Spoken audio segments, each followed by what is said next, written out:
जी हाँ, तो विद्यार्थियों वेलकम बैक। आज हम हमारा मैथ का सबसे पहला जो चैप्टर है रियल नंबर्स मतलब कि वास्तविक संख्याएं, उसके बारे में जानने वाले हैं, उसको समझने वाले हैं। लेकिन सबसे पहले यहां पर हम जान लेते हैं कि इस चैप्टर में हम कौन कौन से कॉन्सेप्ट को देखने वाले हैं। सबसे पहला हमारा कॉन्सेप्ट होगा कि रियल नंबर जो है, जो वास्तविक संख्या है, ये क्या होती है और रेशनल नंबर्स क्या होते हैं, इरेशनल नंबर्स क्या होते हैं। इरेशनल नंबर्स जैसे कि √5, √2, √7, ये सब क्या है, इरेशनल नंबर्स है। तो इनको इरेशनल सिद्ध करना, we have to prove that these numbers are the irrational numbers, तो वो भी हम इस चैप्टर में देखने वाले हैं।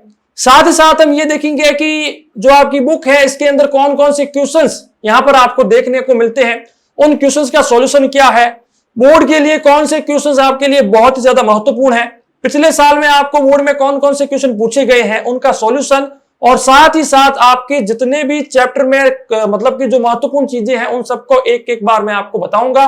जो आपको ना आए समझ में उसको फिर से बताने की कोशिश की जाएगी।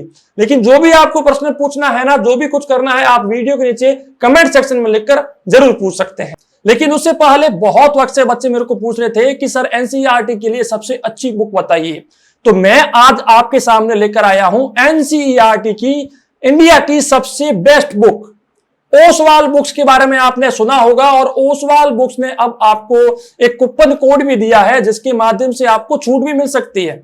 यहां पर अब आपको ओसवाल की बुक लेने से क्या क्या फायदे होंगे वो मैं आपको जरूर बताऊंगा। लेकिन उससे पहले मैं आपको बता दूं कि ये ई बुक के तौर पर भी आपको मिल सकती है, मतलब कि लॉकडाउन में आप घर बैठे भी इस बुक को अपने फोन में ले सकते हो। तो सारी जानकारी मैं इस वीडियो में आपको बताने वाला हूं। सबसे पहले आपको ओसवाल की वेबसाइट का लिंक इस वीडियो के नीचे डिस्क्रिप्शन में मिल जाएगा, साथ ही एक कूपन कोड भी मिलेगा। उस कूपन कोड के माध्यम से आपको अच्छी खासी छूट भी मिल जाएगी। सबसे पहले जैसे ही आप ओसवाल की वेबसाइट पर पहुंचते हो तो वहां पर देखिए ऊपर की साइड लिखा हुआ आ रहा है एनसीईआरटी, तो इसके ऊपर टिक कीजिए एंड यहाँ पर जो भी आपको 6th की चाहिए, 7th की चाहिए, जो भी है आप यहाँ से चूज कीजिए। एंड यहाँ पर देखिए आपको सारे के सारे ऑप्शन देखने को मिल रहे हैं। ओसवाल की बुक है, अगर आपको हार्ड कॉपी चाहिए इसकी तो आप यहाँ से परचेज कर सकते हैं, और आपको अगर ई बुक चाहिए मतलब कि सॉफ्ट कॉपी चाहिए तो भी आप यहाँ से परचेज कर सकते हैं। यहीं पर मैं आपको बता दूं कि यहाँ पर आपको एनसीईआरटी की हिंदी, इंग्लिश, किसी भी मीडियम की बुक देखने को मिल सकती है, चाहे वो साइंस की हो, मैथ की हो, किसी प्रकार की एनसीईआरटी की सॉल्यूशंस वगैरह हर प्रकार की ओसवाल की अच्छी से अच्छी बुक, वेरीफाइड बुक्स आपको देखने को मिलेगी अच्छे से अच्छे दाम पर। कोई ज्यादा महंगी बुक नहीं है, अच्छी बुक्स हैं, और आप यहां पर चाहो तो इसको ई बुक के तौर पर और चाहो तो इसकी हार्ड कॉपी भी परचेज कर सकते हैं। लिंक आपको इस वीडियो के नीचे डिस्क्रिप्शन में मिल जाएगा। तो अब आइए हम देखते हैं जो आज का हमारा चैप्टर है रियल नंबर्स मतलब कि वास्तविक संख्याएं। एक एक कॉन्सेप्ट को हम जानते जाएंगे और अच्छे से ये चैप्टर हमारा पूरा हो जाएगा।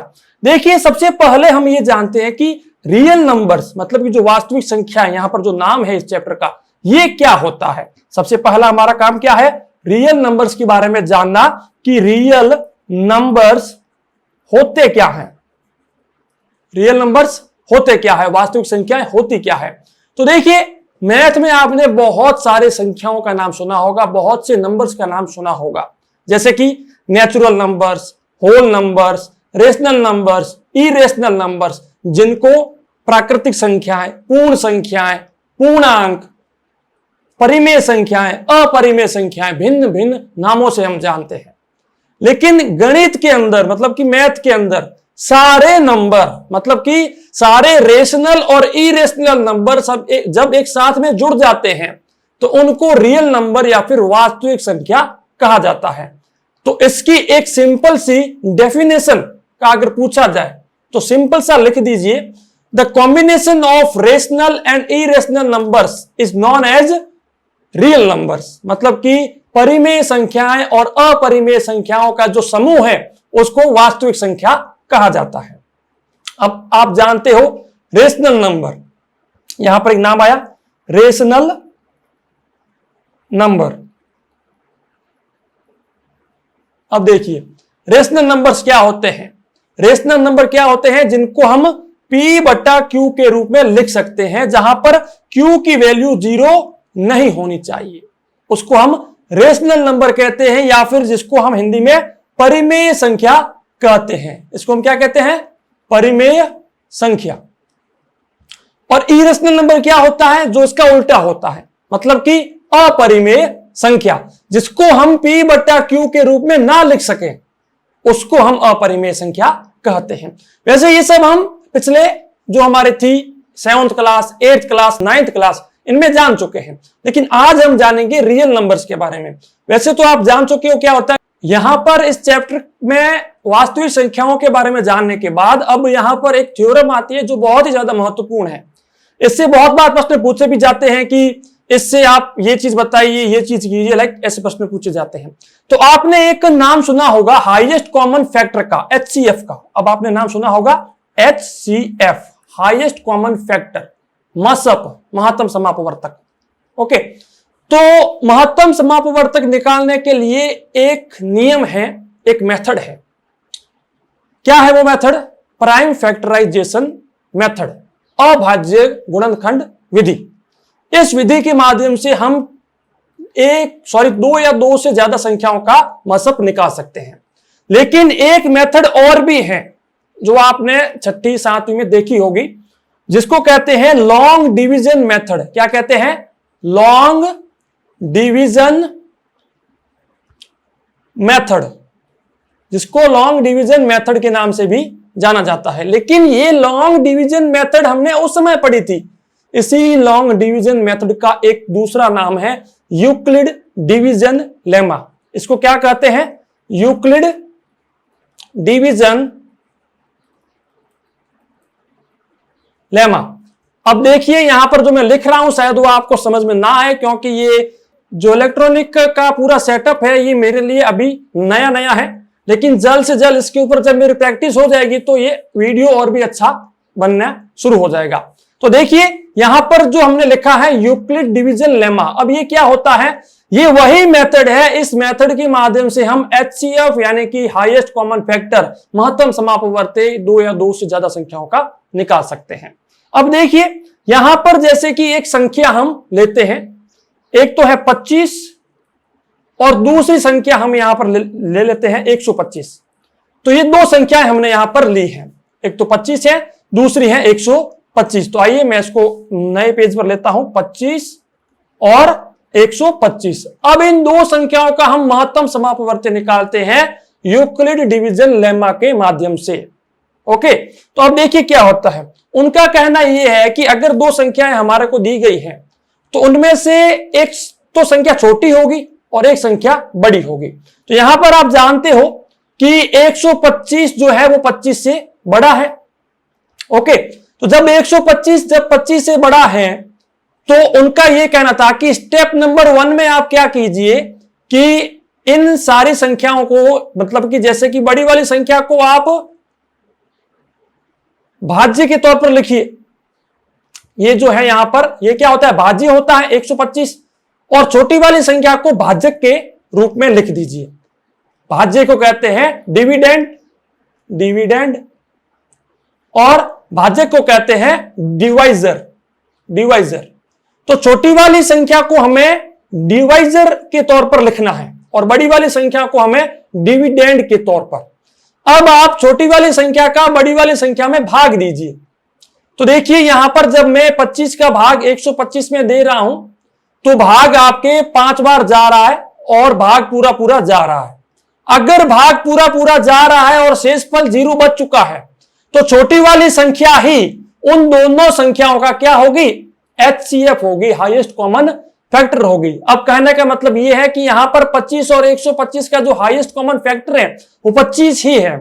अगर इसी प्रकार से कुछ और संख्याएं देखने को मिले, जैसे कि 25 और 150 है मान लीजिए, या फिर हम यहां पर 160 ले लेते हैं, 25 और 160 हम यहां पर ले लेते हैं। तो अब क्या करना है कि 160 जो है वो 25 से बड़ा है, तो हम क्या करते हैं 160 के अंदर 25 का भाग देते हैं। तो भाग कितनी बार जा चुका है ये देखिए। अब यहां पर भाग जा चुका है आपके क्योंकि यहां पर भाग जा चुका था 5 बार, तो 6 बार जाएगा और 150 यहां पर हमें मिल जाएगा, पीछे बचा 10। अब यहां पर एक बात उन्होंने बताई कि जिस संख्या से हमने पहले भाग दिया था यानी कि जो पहले हमारा डिवाइजर था, ये जो 25 है, ये क्या था पहले हमारा डिवाइजर था, डिवाइजर। अब आप इसको डिविडेंड बना दो और जो रिमाइंडर था, मतलब कि जो शेषफल था, उसको आप डिवाइजर बना दो। कहने का मतलब यह है कि जैसे हमने 160 के अंदर 25 का भाग दिया तो 150 लिखा, पीछे क्या बचा, 10 बचा रिमाइंडर के तौर पर।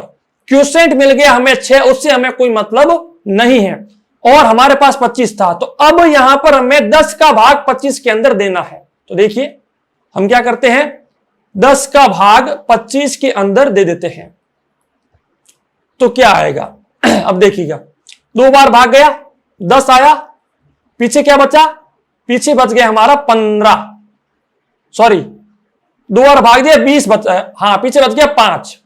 अब देखिए 5 बच चुका है और शेषफल अभी तक 5 बच रहा है, मतलब कि जब तक 0 ना आ जाए, जब तक 0 ना आ जाए तब तक वही चीज को हमें लेकर चलते रहना है। तो अब देखिए 5 यहां पर है, तो अब क्या करना है, हमें 10 के अंदर 5 का भाग देना है। ये जो था इसके अंदर 10 का भाग, सॉरी ये आ गया, तो 2 बार भाग आया, ये आ गया, 0 बच गया।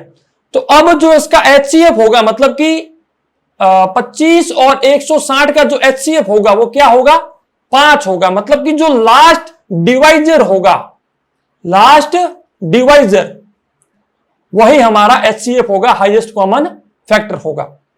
ओके, तो ये वीडियो आपको कैसा लगा, वीडियो के नीचे कमेंट सेक्शन में लिखकर मेरे को जरूर बताइएगा, और इस वीडियो को लाइक और शेयर जरूर कीजिएगा। मैं मिलूंगा आपसे हमारे ऐसी किसी नेक्स्ट खास वीडियो में एक महत्वपूर्ण वीडियो के साथ। जय हिंद, जय भारत, धन्यवाद। घिरे हुए अंधियारे को अब हम दूर भगाएंगे, घिरे हुए अंधियारे को अब हम दूर भगाएंगे, ज्ञान की ज्योति जलाएंगे, हम ज्ञान की ज्योति जलाएंगे।